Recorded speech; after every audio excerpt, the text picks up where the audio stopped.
Hi, I'm Heather Teeters, and I am officially in sobriety again. And I am so blessed. But let me tell you what the fuck happened. So, I'm laying in my bed. It's January 8th. It's 9:30 in the morning, and I get a bang, bang, bang on my door. So I go downstairs, and I'm like, who is it? And they didn't say anything, and I'm like, fuck, it's the fucking police. So I open up the door, and it's a detective, and he's like, are you Heather McCauley? I said, no, I'm Heather Teeters. He goes, are you Heather McCauley, though? Were you ever Heather McCauley? I said, I'm Heather Teeters now, but I was Heather McCauley. He said, I'm here to question you about the shooting that took place over on 34th Street. Mind you, okay, first of all, a shooting? Okay, so what happened was, I had gone to my friend's house, and she has been my best friend for 30 years, my oldest friend. And she was a little drunk, and I've never really seen her drunk because, like, we never really drank together. Like, growing up, she was, like, on the straight and narrow. She didn't do drugs, she didn't drink. I was the bad seed. You know what I mean? Like, the fucking the black sheep, the black sheep. So, anyways, here, she got mad at me. I don't know why. And came at me, and her boyfriend had to hold her back, and next thing you know, I'm out. I'm like, fuck this, I'm out. And I didn't, like, she came at me, and, like, I kind of, like, nudged her, but I hit her lip on accident, and, like, fucking pissed her off even more, so I'm like, fuck this, I'm out. So I went to leave, and I carried a thing on me, a blicky on me, for self-protection. And I'm not a normal person, because, you know, normal people don't just pop off, over a disagreement or an argument, but she was coming at me, and I didn't want to fight her, because I've been friends with her since fucking 5th grade, so I popped it off in the fucking air, and she didn't even know I did it, because she was so drunk, and her boyfriend's like, oh my god, she's got a thing, and she was like, what? I was like, oh my god, she's even more pissed now, I'm fucking leaving. So I got in the car and I left.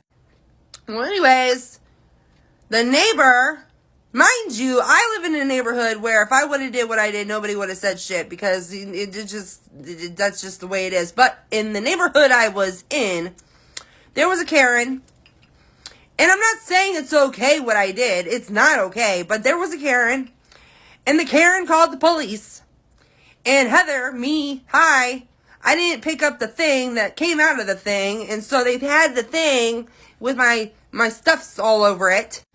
And I felt like the biggest fucking retard on the planet. Because why the fuck did I do that in the first place? Well, anyways, so all this shit's going on. And my whole fucking life just collapses in 4 days. Like, I end up going to county. The detective questions me, executes a search warrant, does all this shit, fucking finds the thing, takes it, takes all the stuff that goes with it.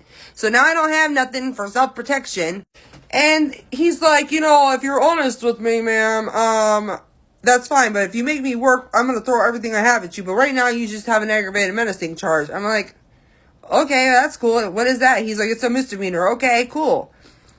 Later on, I find out that the Karen that called tried to say that I pointed it at my best friend first, which I didn't.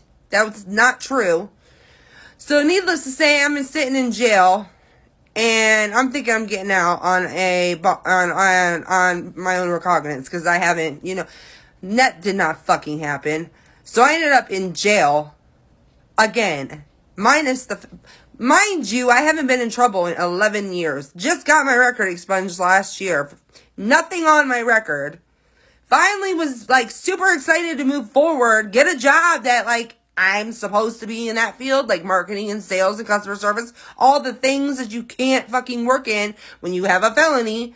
So I was a server for 12 years. So anyways, I spent the last 4 years of my fucking life, after I went through what I went through with my son's dad, and he abducted me and he, like, beat me half to death, I spent so much time since 2021 being stuck. stuck in the fact that I lost all the years of sobriety that I had, that I lost the life I built, that I lost my kid, and I couldn't fucking fathom or accept any of it. And I was stayed in this dark place, and eventually my drug use and my alcoholism just became a normal part of my life and my, like, makeup. And I would justify it by saying, well, I'm still accomplishing things. I'm still paying my bills. I'm still doing everything for my kids. I went back to college. I'm still working. I'm in a marriage. I got married. But the problem was, it started to take a toll on me mentally and in my body. Alcohol was my primary drug of choice, and meth was my secondary, so that I could drink more. And I went to a meeting last night, an AA meeting, and the topic was when bad things turn out to be good things. And I sat down at that table, and I didn't want to be there because my sponsor wasn't there, and I was really super nervous to even talk, and I thought about leaving, but I didn't leave. And then it came to my turn to talk, and I'm like, I'm so nervous right now. I told her, I'm so nervous right now, I don't know. I want to talk. So I shared my story, and I realized, like, even though I caught this charge, guys, I've been trying to get sober for 4 years with no avail, because I really didn't have, I felt like I had lost everything. What was the point, and why? Why? And I was so down and depressed for so long, and had such suicidal ideations. And, like, you know, one night I even attempted to, you know, and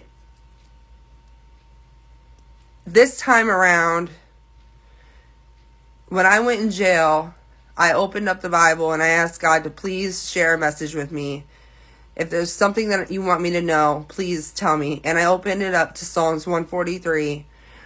And I had just got the notice from my daughter. She said she went to check on my cats while I was in jail, and 2 days after I got arrested. And there's an eviction notice now because I caught this charge. And so now I'm facing an eviction that I have to try to fight, because my crime didn't happen on the premise of which I live, and I was a felon when they rented to me. So anyways, God, I needed to take a break. But anyways, long story short, even though I ended up in jail and I have a misdemeanor on my record now and I'm on probation, it did something that I was not able to do. God did something for me that I was not able to do for myself. And that's to get clean and sober. And I'm finally, after four long years of praying and crying and being in desperation to get clean again, and to just, it had its claws in me so deep, and I just felt like I was on a train that I couldn't get off of. And I'm finally off of it today. I'm clean and I'm sober, and it's fucking awesome. I have 15 days. I have a sponsor. And I know that if I'm clean and sober, it doesn't matter if I'm getting evicted, because something's going to happen. As long as I'm clean and sober, anything can happen. Anything good can happen. As long as you do the next right thing. And I've accepted the things in my life that I didn't accept before. Like, I accept them now. It's just a beautiful thing, and I'm so happy it happened. And if you're struggling, man, reach out to me. Let's do this together.